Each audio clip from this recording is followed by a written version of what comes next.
How to lock screen without power button in OnePlus. Hi everyone, it's Sophia to assist you today. Without any delay, let's jump right in.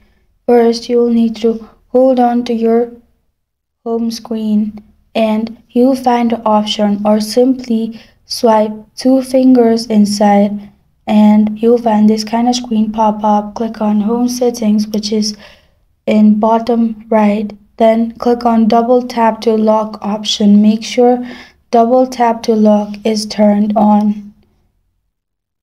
After that, simply while you're on your display, simply double click on the screen.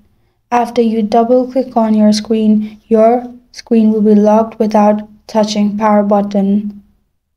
This is how to lock screen without power button on OnePlus.